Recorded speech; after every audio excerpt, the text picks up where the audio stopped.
नमस्कार दोस्तों, हमारे YouTube channel Whole Study Point में आपका स्वागत है। आज की इस वीडियो के अंतर्गत हम देखेंगे उत्तर प्रदेश लोक सेवा आयोग द्वारा आयोजित जीआईसी प्रवक्ता परीक्षा 2017 के समान अध्ययन के पेपर को और उसको सॉल्व करने का प्रयास किया जाएगा और प्रत्येक क्वेश्चन को बारे में बताया जाएगा कि ये क्वेश्चन कहाँ से पुटअप किया गया है और हर एक क्वेश्चन की डिटेल इन्फॉर्मेशन भी इस वीडियो के माध्यम से आपको दी जाएगी। तो दोस्तों, एक बात और मैं बता दूं कि जीआईसी के अब तक के जितने भी एग्जाम्स हुए हैं तो उसके सामान्य अध्ययन का जो पार्ट है उसको बारी बारी से, जितने सन वाइज जो है बारी बारी से आपको प्रोवाइड करा दिए जाएंगे हमारे यूट्यूब चैनल के माध्यम से। तो दोस्तों, जो लोग हमारे चैनल पर नए हैं चैनल को सब्सक्राइब कर लेंगे। यदि वीडियो अच्छी लगती हो तो लाइक और दोस्तों के साथ शेयर भी कर लीजिएगा। कमेंट्स करके भी बताइएगा कि आपको और कौन कौन से जीआईसी से संबंधित पार्ट आपको चाहिए, तो कमेंट करके ज़रूर बताइएगा। तो आइए इसी के साथ सेशन को स्टार्ट करते हैं। देखते हैं पहला प्रश्न आपके सामने क्या है। जीआईसी प्रवक्ता परीक्षा 2017 का पहला प्रश्न सामान्य अध्ययन से संबंधित। मित्रों, पहला प्रश्न है कि पूछा गया था कि स्वतंत्रता के पूर्व के दिनों में प्रारंभ में किसने संविधान निर्मात्री सभा का विचार प्रस्तुत किया था। तो विकल्प ए आपका सही उत्तर है। एमएन राय ने स्वतंत्रता के पूर्व के दिनों में प्रारंभ में जो है संविधान निर्मात्री सभा का विचार स्पष्ट रूप से प्रस्तुत किया था। आइए बात करते हैं इस क्वेश्चन के डिटेल्स को जानने का प्रयास करेंगे।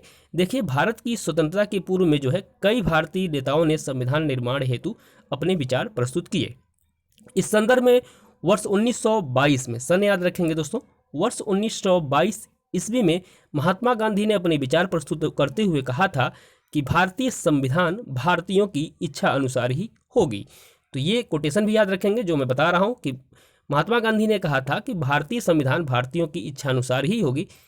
इसी तरह 1924 ईस्वी में, याद रखेंगे सन को, 1924 ईस्वी में मोतीलाल नेहरू ने भी ब्रिटिश सरकार के सामने संविधान सभा के निर्माण की मांग प्रस्तुत की और इसी संदर्भ में यानी संविधान निर्मात्री के संबंध में एमएन राय ने स्पष्ट रूप से संविधान सभा के गठन का विचार प्रस्तुत किया और कालांतर में 1946 ईस्वी में, याद रखेंगे, 1946 ईस्वी में जो है कैबिनेट मिशन द्वारा प्रस्तुत किए गए संविधान सभा के गठन के प्रस्ताव को भारतीय नेताओं ने स्वीकार कर लिया।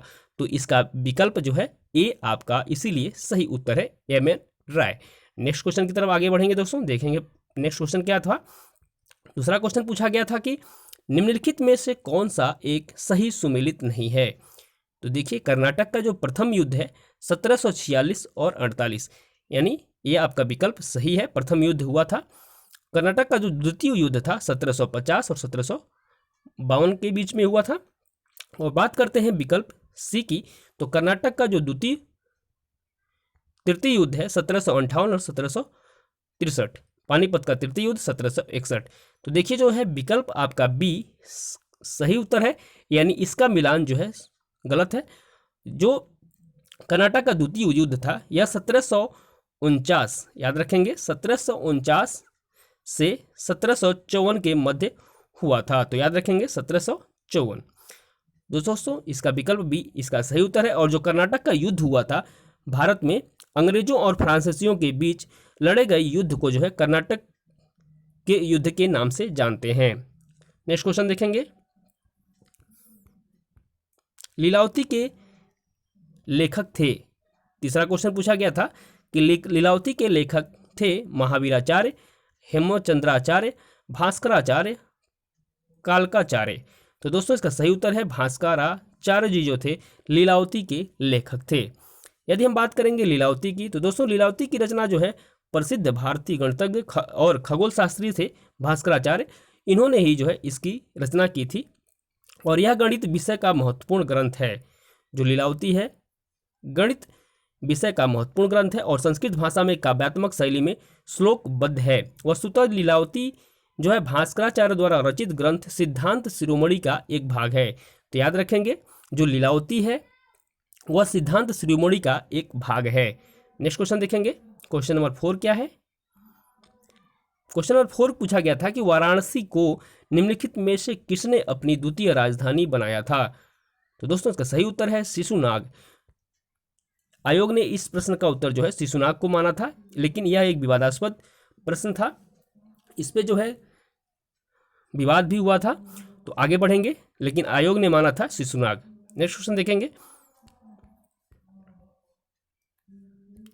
देखिए, एका आंदोलन का प्रारंभ किया गया था महाराष्ट्र के किसानों द्वारा, बंगाल के किसानों द्वारा, पंजाब के किसानों द्वारा, और डी दिया गया है उत्तर प्रदेश के हरदोई, बाराबंकी एवं अन्य स्थानों के किसानों द्वारा।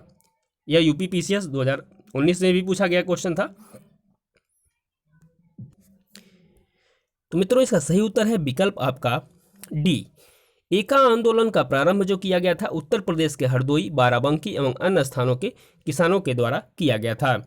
और यह कब हुआ था? तो यह हुआ था 1921-22 के दौरान जो है एका आंदोलन हुआ था।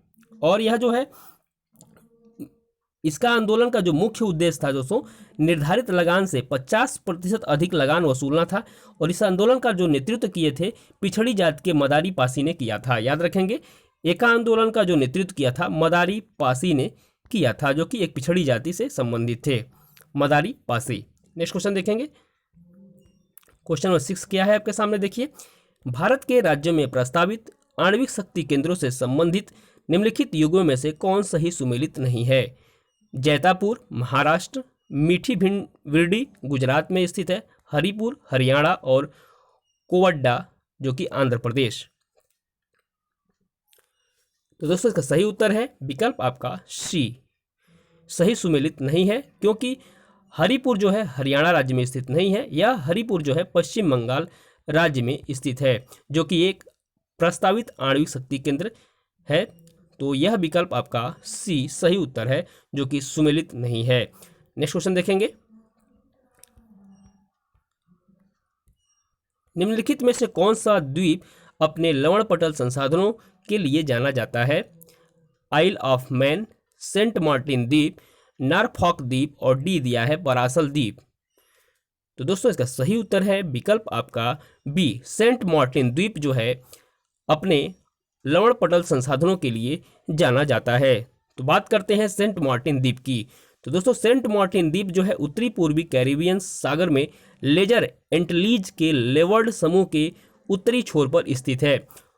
सन 1493 याद रखेंगे ईस्वी में कोलंबस ने यहाँ यात्रा की और इसका नाम सेंट मार्टिन ऑफ टूर्स के सम्मान में रखा। इसी द्वीप के दक्षिणी हिस्से में तटीय लैगून, नमक पैन, लवण पटल जिसको कहते हैं, और रेत के थूक हैं, जो कि बहुत ही प्रसिद्ध हैं। तो याद रखेंगे। नेक्स्ट क्वेश्चन देखेंगे दोस्तों। दिया गया कि निम्नलिखित में से कौन सी घाटी भ्रंश घाटी से होकर प्रभावित होती है? तापी, कृष्णा, महानदी, और डी दिया गया है गोदावरी। तो विकल्प इसका जो है आपका सही उत्तर है ए। तापी नदी जो है भ्रंश घाटी से होकर प्रवाहित होने वाली नदी है, जिसको ताप्ती नदी के नाम से भी जाना जाता है। और यह प्रायद्वीपीय भारत की एक बहुत ही महत्वपूर्ण नदी है। मध्य प्रदेश के बैतूल जिले के मुल्ताई के निकट जो है सतपुड़ा पहाड़ियों से निकलती है, जो कि भ्रंश घाटी से होकर प्रवाहित होती है। इसी प्रकार नर्मदा भी एक प्रमुख प्रायद्वीपीय नदी है जो भ्रंश घाटी से होकर बहती है। तो याद रखेंगे। नेक्स्ट क्वेश्चन देखेंगे दोस्तों। क्वेश्चन नंबर 9 क्या है? मौलिक अधिकारों की अवधारणा ली गई है यूएस के संविधान से, कनाडा के संविधान से, ब्रिटेन के संविधान से, और डी दिया गया है रूस के संविधान से। तो दोस्तों, इसका सही उत्तर है विकल्प ए। मौलिक अधिकारों की जो अवधारणा है वह ली गई है यूएसए के संविधान से, यानी अमेरिका के संविधान से। तो जो मौलिक अधिकार है दोस्तों संविधान के भाग 3 में वर्णित है, और अनुच्छेद 12 से 35 तक जो है मौलिक अधिकारों का वर्णन किया गया है। तो याद रखेंगे। नेक्स्ट क्वेश्चन देखेंगे। और देखिए, मौलिक अधिकारों के अलावा जो है न्यायिक पुनर्विलोकन, न्यायपालिका की स्वतंत्रता आदि संबंधी उपबंध जो है अमेरिका के संविधान से लिए गए हैं। नेक्स्ट क्वेश्चन देखेंगे।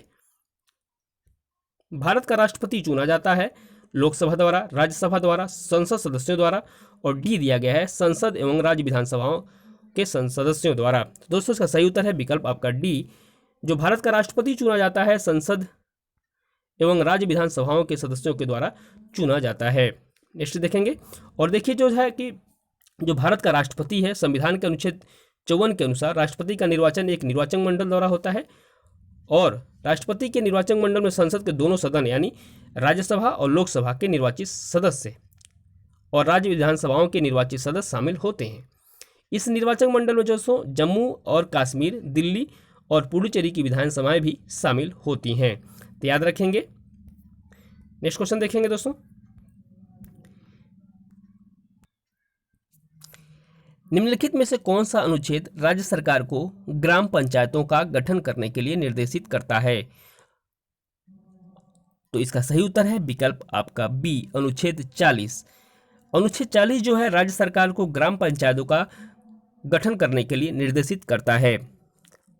तो याद रखेंगे दोस्तों। नेक्स्ट क्वेश्चन देखेंगे क्या था। 12वां क्वेश्चन देखिए, निम्नलिखित में से कौन सा विषय जनसंख्या एवं मानव समुदायों के महत्वपूर्ण आंकड़ों के अध्ययन से संबंधित है? पारिस्थितिकी विज्ञान, अनुवांशिकी, जननांकी और वायरस विज्ञान। तो दोस्तों इसका सही उत्तर है विकल्प आपका सी, जननांकी जो है आपका जनसंख्या एवं मानवीय समुदायों के महत्वपूर्ण आंकड़ों के अध्ययन से संबंधित है। नेक्स्ट क्वेश्चन देखेंगे। विकल्प आपका देखिए क्वेश्चन नंबर 13 क्या है। 31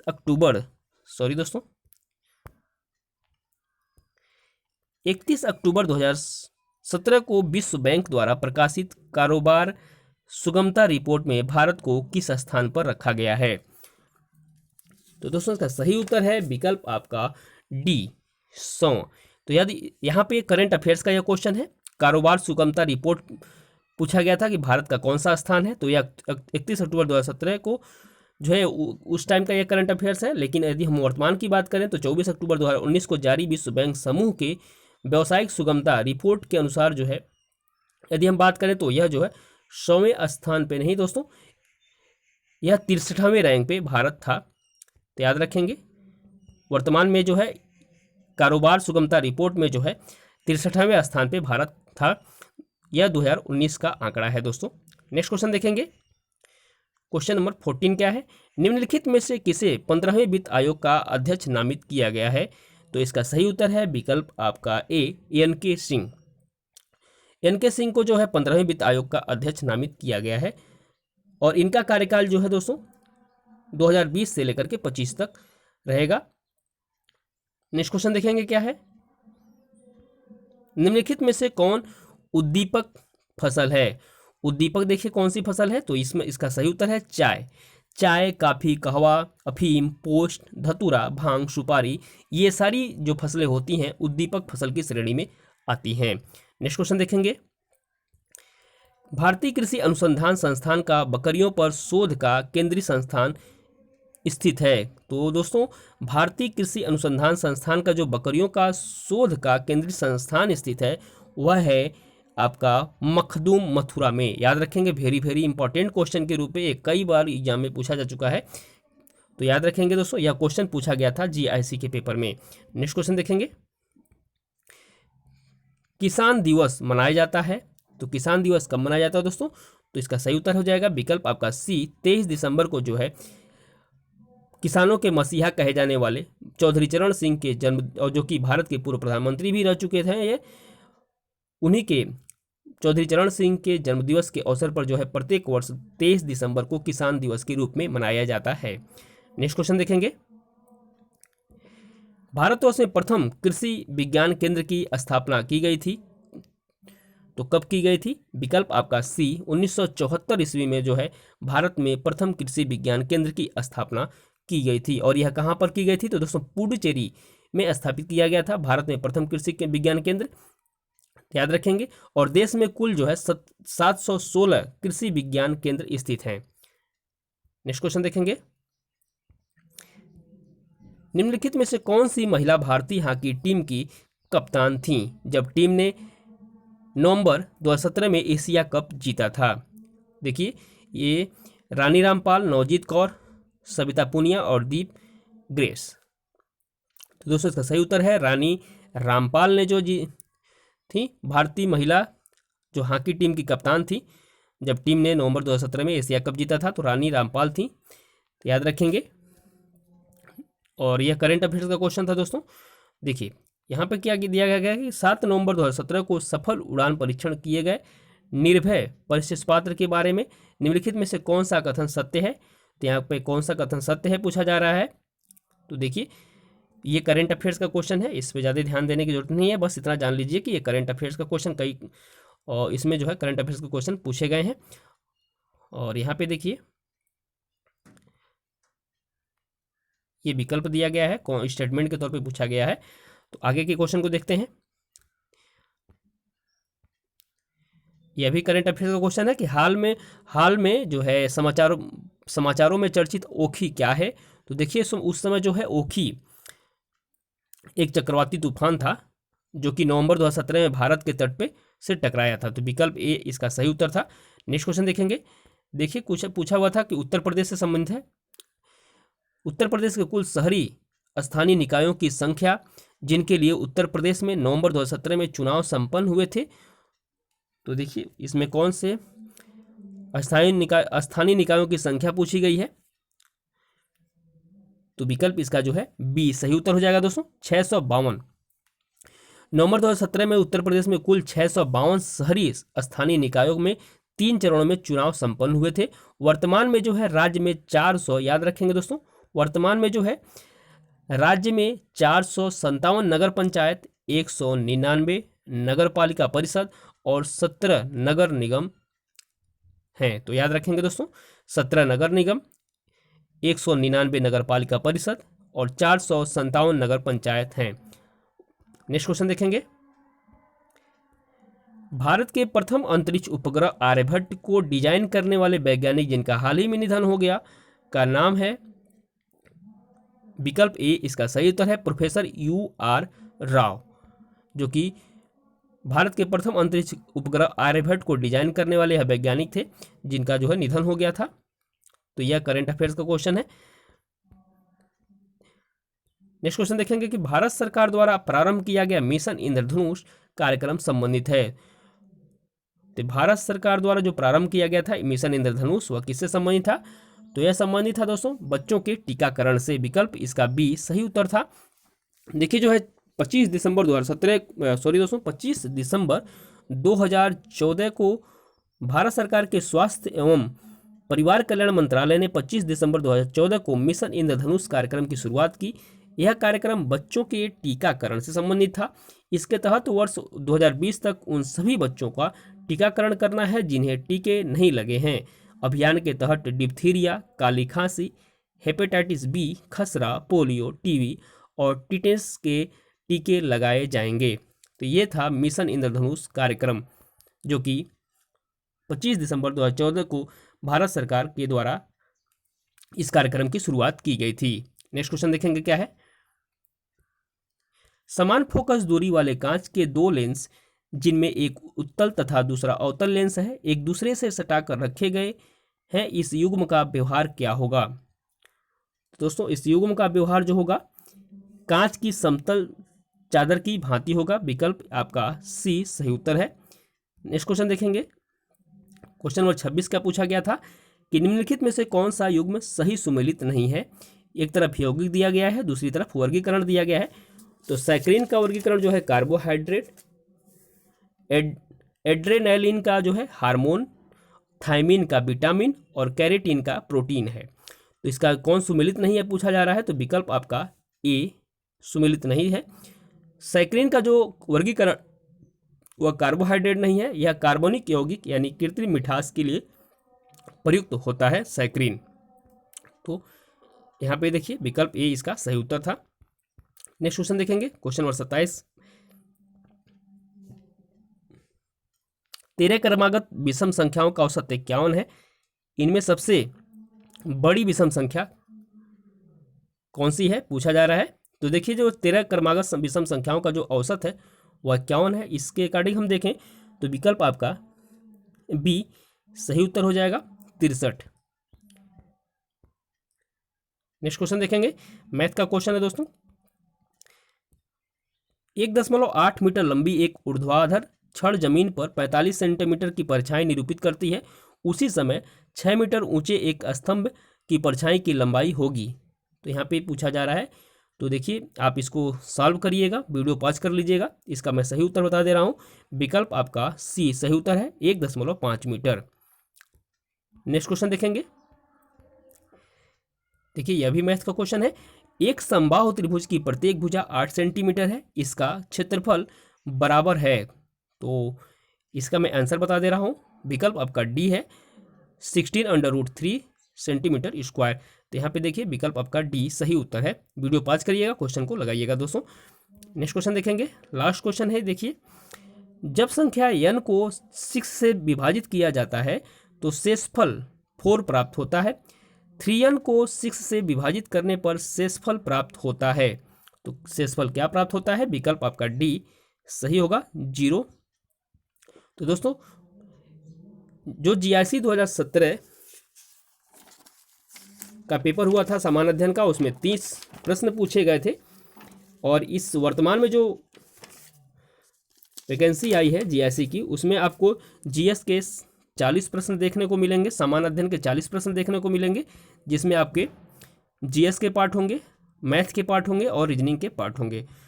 तो दोस्तों, ऐसे ही हम आगे की जो जितने भी GIC के समान अध्ययन के पेपर हुए हैं अब तक, वो सारी भी हमारे YouTube चैनल पे मिल जाएंगे, आपको बारी बारी से अपलोड कर दिया जाएगा।